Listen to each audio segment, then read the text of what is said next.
Hola, buen día, bienvenidos a Veamos Radio. Nosotras somos la licenciada Valeria Solorio y la licenciada Nancy Rodríguez. Y como cada 15 días estamos con ustedes compartiéndoles un espacio para poder hablar de psicoanálisis, de psicología, las dudas que ustedes tengan. Y pues bueno, le agradecemos nuevamente a Veamos Radio por el espacio. Nosotras, les recordamos, estamos ubicadas en la ciudad de Monterrey. Pertenecemos al Centro Psicológico CIPRE y el día de hoy habíamos estado pensando sobre algo que pasa muy común y que nos podemos llegar a acostumbrar en momentos, y decidimos poder platicarles un poquito de lo que nos ha tocado ver en consulta y de todo lo que esté involucrado con una dificultad para estar bien. Exacto. Bueno, pues un gusto, Valeria, estar de nuevo aquí contigo, y como decías, hoy vamos a hablar de este tema que pueden ir saliendo muchas ramas. Vamos a tratar de ser concisas y sobre esto seguramente en algún otro programa podamos seguir hablando. Pero entonces, ¿qué significa o de qué vamos a hablar cuando decimos que hay una dificultad de estar bien? A mí me parece que primero nos tendríamos que ir a tratar de, pues, diferenciar qué se supone que es lo que está bien y qué es lo que no. Y bueno, para utilizar un poquito de datos que mucha gente también podría encontrar, por ejemplo, hablamos de que según la Organización Mundial de la Salud, un estado de bienestar significa un estado completo de bienestar físico, mental y social, y no solamente la ausencia de afecciones o enfermedades. Como psicólogo siempre este significado, nos choca un poco. No es que no estemos de acuerdo, porque pues claro, buscamos como un bienestar, pero cuando la OMS dice un estado de completo bienestar físico, mental y social, es donde dices, pero ¿y cómo se logra eso? ¿Cómo se puede tener un completo bienestar? Nosotros ahorita en este programa, pues claramente en lo que nos compete, nos vamos más a la parte desde lo mental, desde la psicología. Pero entonces, bueno, pensando en esto, no exactamente estar en contra, pero tratarlo de ver un poco desde nuestra área, ¿cómo podríamos ir pensando en qué es estar bien desde la psicología y desde el psicoanálisis? Sí, porque tal vez muchos puedan sentir que implica estar libre de conflicto, y desde el psicoanálisis sabemos que si no hay conflicto, eso es imposible. Digamos, los conflictos son los que van encontrando cierta estructuración en las personas. Digamos, ocupamos de los conflictos precisamente para poder encontrarnos a nosotros mismos, y pues el psicoanálisis apunta precisamente a entrarle al conflicto. Entonces, esta cuestión de salud mental o salud emocional, pensarla como un completo bienestar, es pensar que alguien esté libre de todos estos conflictos, y más allá pudiéramos apuntar a que el psicoanálisis como meta o como objetivo es que la persona esté feliz, esté tranquila, incluso, y eso también implica que tenga cierta conciencia de los conflictos o del pie del cual cojea, y sin embargo pueda vivir de una manera lo más plena posible. Sí, en esto que hablas me quedo pensando en cuando dices, bueno, es que tiene que haber conflicto. Para que no nos malentiendan la gente que nos está escuchando, no estamos hablando de conflicto en el sentido de peleas o problemas, sino que tiene que haber algo donde, por decirlo de alguna manera, tenemos que tener el deseo de ir hacia adelante. ¿Y cómo va a haber un deseo? Porque estamos en falta de algo. Entonces ahí es donde podemos hablar de conflicto, porque siempre va a haber la falta de algo, pero que nos ayuda a poder seguir deseando y a poder seguir yendo hacia adelante. Y volviendo a esto que explicabas como de bienestar mental, pues también desde la psicología, desde el psicoanálisis, buscamos que esa persona que viene a terapia, y también desearíamos que la que no está en terapia, pudiera tener como objetivo el que se sienta más adaptado, el que se sienta más funcional, el que los conflictos que está teniendo no solamente los haga a un lado, se trate de olvidar de ellos. Sí aplica también el de mañana será otro día. Yo creo que todo el mundo lo aplicamos, pero no significa el olvidarnos, sino el empezar a hacerle frente. Y yo creo aquí entonces vamos entrando en tema de por de esto de la dificultad de estar bien. ¿A qué me refiero? En este sentido de que una de las dificultades para estar bien es que como humanos nos es difícil confrontarnos con nosotros mismos. Exacto, y que la gente pueda decir, bueno, pero si todos queremos estar bien, ¿por qué eso va a ser difícil? Como bien mencionas, pues para estar bien hay que confrontar aquello que nos asusta, que nos preocupa, que nos va causando este conflicto como un choque, el cual tiene que seguir. Digamos, hay algo que se transita también en el conflicto y que muchas veces incluso hasta tenemos puntos ciegos de claro. Como hasta o lo vemos tan lejano a nosotros como decir, pues es que así me tocó vivir. O a mí no me va a pasar. A mí no me va a pasar, o es la cruz que me tocó cargar. Digamos, dejárselo incluso al destino. De por qué será que siempre termino con una pareja igual, porque el destino así me ha mandado a sufrir. Y entonces ahí es bien difícil porque pues no se puede hacer nada con eso.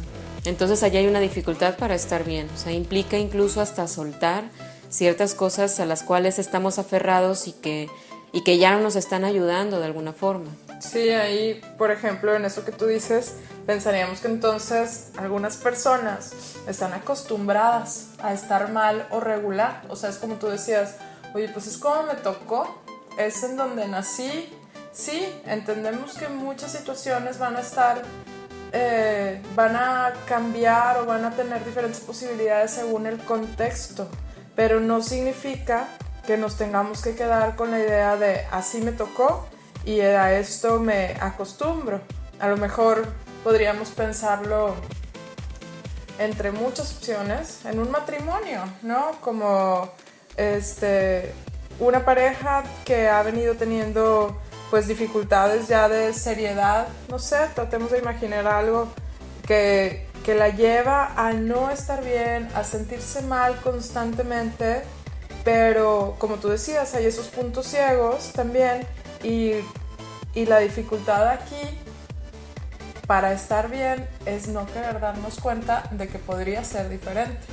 Claro, o hasta aceptar algo mío que me está metiendo en un problema. Totalmente. O sea, incluso pensándolo desde el lado de algo bastante evidente en las adicciones, pues implica asumir que hay algo en mí que me está provocando este problema ya grave. Ahorita que decías de un matrimonio, pensaba como lo difícil que puede ser cuando sabes que tú estás cometiendo un error en una pareja y como asumir eso es difícil. Imagínense cosas mucho más profundas o incluso no necesariamente errores, sino vivencias a las cuales uno ni siquiera quiere recordar porque causan mucho problema. Se quedan encapsuladas, enquistadas de alguna forma y si no le entramos pues también es difícil. Y sabemos que es algo hasta que lo podemos pensar todos los días y pues va siendo pues más complejo el vivir. Sí, fíjate, hablando entonces de esta parte, pensaríamos que también la persona que entonces se empieza a dar la oportunidad de simplemente cuestionarse de, oye, esto que me está pasando podría ser de diferente manera, ahí ya tenemos que darle, yo creo que está bien que como psicólogos tengamos como este aspecto positivo de darle el valor y poder transmitirle al paciente que tendría que darle valor a que está empezando a moverse. A mí me toca, pues yo creo a ti también, o sea, con los pacientes el hecho de que a veces no se dan cuenta que el simple hecho de ya estar aquí, estar en terapia, es un movimiento. O sea, para llegar a estar acá, no nos queremos, hablando de valor, desvalorizar a nosotros mismos, pero sabemos cierta realidad de que ir al psicólogo es una de las últimas opciones. Sí. Entonces, a mí sí me parece algo bien interesante reforzar esta idea de que la persona que ya se dio la oportunidad de estar acá y de empezar a cuestionarse es algo en donde puede empezar a haber un movimiento para que no sea tan difícil estar bien. Claro, porque hay una duda de esto puede ser diferente, seré yo, será la gente con la que me relaciono, hay algo que pueda cambiar y a partir de la duda se puede construir. Por eso nos parece importante como apuntar bien en esto, de si la persona va dudando de su forma de hacer las cosas, ya permite que entonces se pueda armar como otras opciones o incluso que reconozca en sí mismo aquello que le está impidiendo, porque también podemos hablar hasta de autosabotaje. Sí. O sea, justo cuando viene un cambio, que es el que estoy esperando y el que he deseado tanto tiempo, de pronto las cosas salen mal y pueden ser por situaciones en las que yo mismo me voy involucrando de una forma negativa. Y son estos puntos ciegos de, ay, otra vez, ahí voy a tropezar con la misma piedra. Y pues el ser humano es el único que sigue tropezando con lo mismo. Y pues hay que acercarnos para ver cuál es aquello que nos hace volver a caer en el mismo lugar. Hace poco, revisando un texto, pues hablaba de esta parte de qué nos hace humanos a los humanos. Y lo que nos hace humanos es la palabra, el lenguaje. Porque si no, seríamos igual que el resto de los animales. Pero aquí también es una responsabilidad, o sea, tenemos el lenguaje que nos humaniza, pero entonces también es como, ¿qué se hace con eso? ¿Qué se hace con la palabra, con el poder entonces expresar? No nos quedamos nada más como en los instintos, en lo biológico, en lo pulsional, sino también la idea es poder darle lugar a esto que, el poner en palabras, que es una de las apuestas del psicoanálisis y de la psicología, en poner en palabras lo que está sucediendo, volviendo a esto que tú decías del punto ciego, porque puede haber muchos diferentes comportamientos, por seguir el ejemplo que tú dices, un autosabotaje, en donde le seguimos proyectando cosas de nosotros en otra situación, en otra persona, porque nos es difícil voltear a vernos y poder ver en que nosotros hemos estado siguiendo un patrón, probablemente. Claro, y ahí podemos tomar pues esta responsabilidad.